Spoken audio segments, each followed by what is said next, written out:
Méditation du 24 mars. Machine à remonter le temps. Ces choses-là sont arrivées à nos ancêtres pour nous servir d'exemple. On les a écrites pour nous avertir, nous qui sommes bientôt arrivés à la fin des temps. 1 Corinthiens 10, verset 11. Imaginons qu'il existe une machine à voyager dans le temps capable de transporter des personnes du passé à l'année 2026. Qui mettrais-tu dans cette machine? Imaginons quelques situations. J'aimerais surtout voir les réactions de certains antédiluviens face à l'état de la planète. J'imagine qu'ils seraient surpris par la pollution, les progrès scientifiques, la taille des villes et l'absence de végétation. Les dinosaures et autres animaux pourraient aussi leur manquer. En revanche, je pense qu'ils ne seraient pas dérangés par l'immoralité actuelle et seraient peut-être même excités par l'accès facile à une sexualité sans limite. Le deuxième groupe que je ramènerais serait celui des Romains qui ont vécu au 1er siècle. J'imagine qu'ils fréquenteraient les stades de football, les boîtes de nuit et goûteraient à toutes sortes de cuisines exotiques. Après tout, le divertissement et le règne du ventre faisaient partie de leur routine. Pendant leur séjour, les Romains regarderaient également des combats de MMA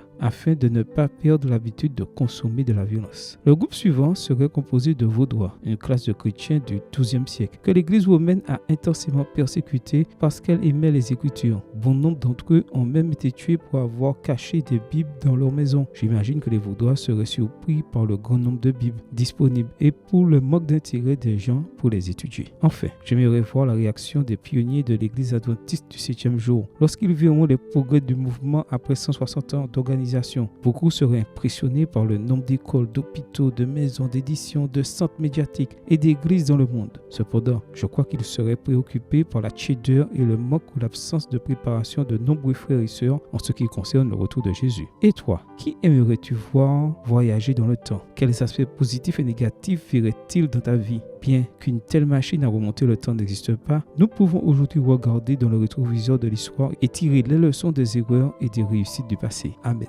Bonne journée à toi et que le Seigneur te bénisse.